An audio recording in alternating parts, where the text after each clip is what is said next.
Yeah, that's my first slide. Thank you to everybody for inviting me to speak today. I'll rattle on through.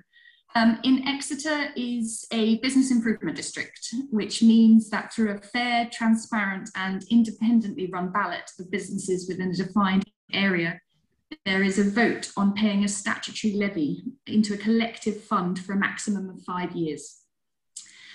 We are not the only bid in the country. There are 320 others, from New West End Company that covers Oxford Street and Piccadilly Circus to Winchester and Plymouth. And we have industry bodies of the Bid Foundation and the Association of Town Centre Management that lobby government on behalf of our industry. Indeed, business improvement districts were name-checked recently by the Minister for Regional Growth and Local Government, Luke Hall MP, as part of a stakeholder-wide group that can drive place transformation through collaboration. So we're very much noticed by central government. In 2019, all the businesses within the core of the city centre of Exeter voted in favour of a further 5-year term for Inexeter Limited, and we therefore have a 5-year term running 2020 to 2025, and we raise around £600,000 a year, which is spent for the benefit of the business community. We have a membership of 650 levy-paying businesses, ranging from independents, chain retailers, commercial and office businesses, so the whole range of businesses. We're an independent company managed by a volunteer board of directors, representative of size and sector of businesses across the city, and we have 16 volunteers who sit on our board. We deliver projects, programmes, services, campaigns and events which aim to celebrate the city, add vibrancy to the streetscape and street scene, draw footfall and dwell time and support business. And we work in close partnership with ECC, DCC, the police and other partner organisations and stakeholder groups across the city. Inexeter is the only independent company in the city engaging and consulting with businesses, delivering projects on the ground and investing in Exeter. And we work across 3 key project schemes. They are welcome and attractive streets, and as you'll see in this great picture of Exeter, the hanging baskets and the umbrellas that add colour and street decoration are another one of our street art. Our experiences project line, we run the Christmas lights, and this is the Christmas light switch on in 2019, which brought over 25,000 people to the city. It's strange to think of that event now having lived through COVID. Again, umbrella is just a picture of the street scheme adding vibrancy and vitality to the high street. Supporting and informing businesses is a key project scheme for us, and we offer regular communications out to business, as well as tracking footfall data, and we're installing new cameras which will track vehicle movement and also bike movements. We track car parking data, spend and such.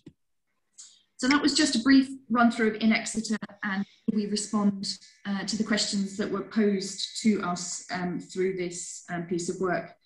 These are just sound bites from the business community, and it doesn't attempt to highlight all opinion. I wasn't given sufficient time to sort of survey the full business membership ahead of this, but some pros of reducing road space for cars. The COVID-19 pandemic has put a spotlight on the importance of the livability of neighbourhoods, with people spending more time locally, shopping locally, supporting independent, working at home if possible, using public green space, cycling and walking and such. And there is much discussion at the moment around the 20-minute city or the 15-minute neighbourhood, creating places in which people's daily needs can be met within a short walk or cycle. And removing cars from the historic walls of the city in Exeter would really open up space, enabling events and landscaping. And sorry to interrupt. Could you just make your screen so as we can see, because we can see this, your slide and the next slide at the moment. So it's a little. I'm sorry. So it's no worries. It just makes it a little bit small on the screen.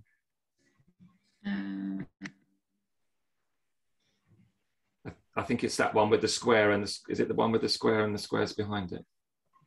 Oh no. Okay. I'm sorry. Maybe in display settings at the top.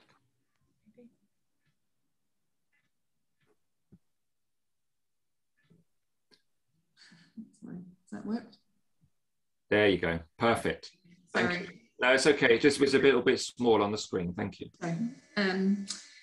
So removing cars from the historic city walls would open up space for events and landscaping, but I think we must be minded to a couple of points that have been mentioned in presentations that I've been hearing this morning.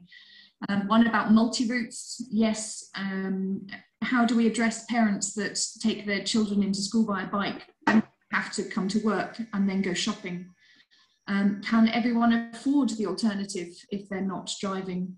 And how indeed do we address the solutions around business servicing and operations, loading, unloading and such? A key element of this is also competitor centres offering cheaper access or more convenient shopping experiences. We are highly demanding as customers, and convenience is key to us. So we have to ensure that our city centres remain open and accessible to all.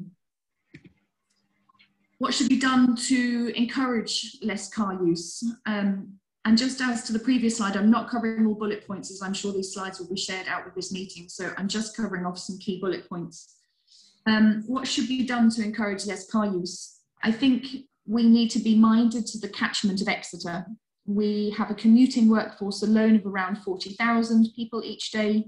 We have an employee workforce that travel large distances into the city, and we have a huge retail and leisure catchment.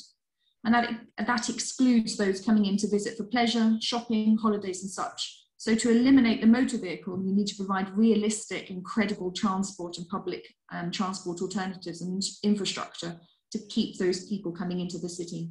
So for Exeter, it's not just about the 15-minute city or the 20-minute city, it's about ensuring full accessibility by that larger catchment. This additional footfall into the city also helps us retain our prominence as the economic hub of the Southwest. And so to endanger that through different or less car use needs proper consultation and addressing. We are also in the city seeing a rise in food and drink units in the city, with 17 opened in the last 12 months. And this lends to the fact that people are coming into the city to connect, socialise and interact rather than simply shop. And so transport and accessibility needs to reflect the different times of use. It's not practical anymore for the last park and ride to close at 7 o'clock, or that the last train leaves at half time during the performance.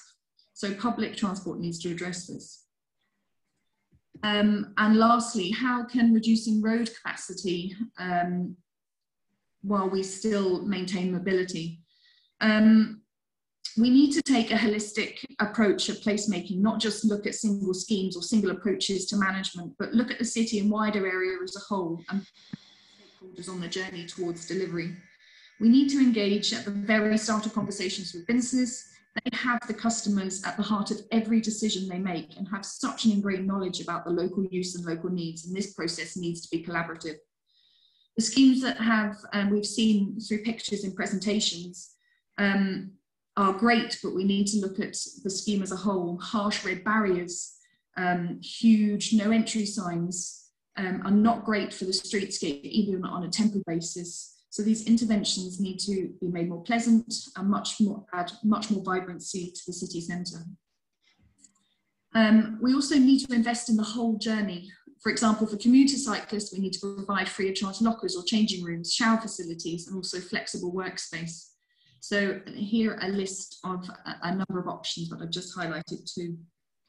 I'm very much happy to engage further on this subject. This was a really brief 5-minute run through on that community feedback. And as I said, I'm sure this presentation will be shared so you can work through those bullet points in more detail.